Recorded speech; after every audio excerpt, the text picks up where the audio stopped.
നമസ്കാരം. ഹേമ കമ്മിറ്റി റിപ്പോർട്ടുമായി ബന്ധപ്പെടുത്തി കോൺക്ലേവ് നടത്തിയാൽ തടയുമെന്നാണിപ്പോൾ പ്രതിപക്ഷ നേതാവ് വി ഡി സതീശൻ പറയുന്നത്. അതേസമയം ഈ വിഷയത്തിൽ ഹൈക്കോടതി നേരിട്ടിടപെട്ടു.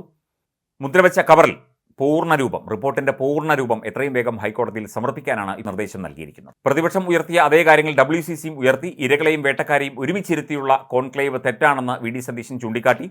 റിപ്പോർട്ട് 4.5 വർഷം മറച്ചുവെച്ച മുഖ്യമന്ത്രി ചെയ്തത് കുറ്റകരമായ കാര്യമാണ്. ഗുരുതരമായ കുറ്റം സർക്കാർ ചെയ്തുവെന്നും വി ഡി സതീശൻ കുറ്റപ്പെടുത്തി. ഹേമ കമ്മിറ്റി റിപ്പോർട്ടിനെക്കുറിച്ച് കൊച്ചിയിൽ മാധ്യമപ്രവർത്തകരോട് സംസാരിക്കുകയായിരുന്നു പ്രതിപക്ഷ നേതാവ്. കോൺക്ലേവ് സ്ത്രീത്വത്തിന് എതിരായ നടപടിയാണ്. ഇരകളായ സ്ത്രീകളെ ചേർത്ത് പിടിക്കാൻ ആരെയും കണ്ടില്ല. ഇരകൾ കൊടുത്ത മൊഴികളുടെ അടിസ്ഥാനത്തിൽ തയ്യാറാക്കിയ റിപ്പോർട്ടാണ്. കേസെടുക്കാൻ പറ്റില്ല എന്ന ലോക്നാഥ് ബെഹ്റയുടെ അന്നത്തെ ഉപദേശം സർക്കാർ ആഗ്രഹിച്ചതാണ്. ബെഹ്റയല്ല കേസെടുക്കണോ വേണ്ടയോ എന്ന തീരുമാനം അറിയിക്കേണ്ടത്.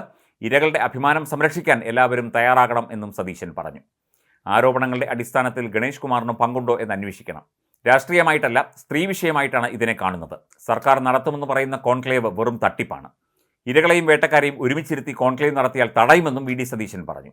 അതേസമയം ഹേമ കമ്മിറ്റി റിപ്പോർട്ടിൽ മൗനം തുടരുകയാണ് താരസംഘടനയായ അമ്മ. എക്സിക്യൂട്ടീവ് യോഗം ചേർന്ന് നിലപാട് വ്യക്തമാക്കാം എന്നാണ് സംഘടന പറയുന്നത്. എക്സിക്യൂട്ടീവ് യോഗത്തിൻ്റെ തീയതി ഇനിയും തീരുമാനിച്ചിട്ടില്ല. റിപ്പോർട്ട് പഠിച്ച ശേഷം മാത്രമേ വിശദമായ മറുപടി ഉണ്ടാകൂ എന്നാണ് അമ്മയുടെ ജനറൽ സെക്രട്ടറി സിദ്ദിഖ് കഴിഞ്ഞ ദിവസം പ്രതികരിച്ചത്. സിനിമാ മേഖലയിലെ നല്ലതിനായി സർക്കാർ നടത്തുന്ന ഏത് നീക്കത്തിനും പിന്തുണയുണ്ടാകുമെന്നും അദ്ദേഹം പറഞ്ഞിരുന്നു. അതേസമയം ജസ്റ്റിസ് ഹേമ കമ്മിറ്റി റിപ്പോർട്ടിൽ ക്രിമിനൽ നടപടി ആവശ്യപ്പെട്ടുള്ള പൊതു താൽപ്പര്യ ഹർജിയാണ് ഇന്ന് കോടതി പരിഗണിച്ചത്. അതിൻ്റെ നടപടിയായിട്ടാണ് റിപ്പോർട്ട് പൂർണ്ണരൂപം സമർപ്പിക്കാൻ കോടതി ആവശ്യപ്പെട്ടത്. തിരുവനന്തപുരം സ്വദേശി ആണ് ഹർജി നൽകിയത്. പൂർണ്ണമായ ഹേമ കമ്മിറ്റി റിപ്പോർട്ടും ആധാരമാക്കിയ തെളിവുകളും വിളിച്ച് വരുത്താനാണ് ഇപ്പോൾ ഹൈക്കോടതി തീരുമാനിച്ചിരിക്കുന്നത്. നടി ആക്രമിക്കപ്പെട്ട സംഭവത്തെ തുടർന്ന് മലയാള സിനിമയിലെ സ്ത്രീകളുടെ സംഘടനയായ വിമൻ ഇൻ സിനിമ കളക്റ്റീവിൻ്റെ ആവശ്യം പരിഗണിച്ചാണ് 2017 നവംബർ 16 സർക്കാർ ജസ്റ്റിസ് ഹേമ അധ്യക്ഷയായി കമ്മിറ്റി രൂപീകരിച്ചത്. ആകെ 233 പേജുള്ള റിപ്പോർട്ടാണ് ഇന്നലെ പുറത്തുവന്നത്. സ്വകാര്യതയെ ലംഘിക്കുന്ന വിവരങ്ങൾ കൈമാറില്ലെന്ന് നേരത്തെ വ്യക്തമാക്കിയതിനാൽ ആളുകളെ തിരിച്ചറിയുന്ന വിവരങ്ങൾ ഒഴിവാക്കിയിട്ടുണ്ട്. അതേസമയം ഹേമ കമ്മിറ്റി റിപ്പോർട്ടിൽ സർക്കാരിന് കൃത്യമായ നിലപാടുണ്ടെന്ന് മന്ത്രി KN ബാലഗോപാൽ പറഞ്ഞു. ശക്തമായ നടപടിയുണ്ടാകും. സ്വമേധയാ കേസെടുക്കാൻ നിയമമുണ്ട്. നിയമ നടപടികൾ സ്വീകരിക്കാൻ തടസ്സമില്ല എന്നും അദ്ദേഹം പറഞ്ഞു. റിപ്പോർട്ട് സർക്കാർ പിടിച്ചുവെച്ചതല്ല. പുറത്തുവിടുന്നതിന് നിയമപരമായ തടസ്സങ്ങൾ നേരത്തെ ഉണ്ടായിരുന്നു.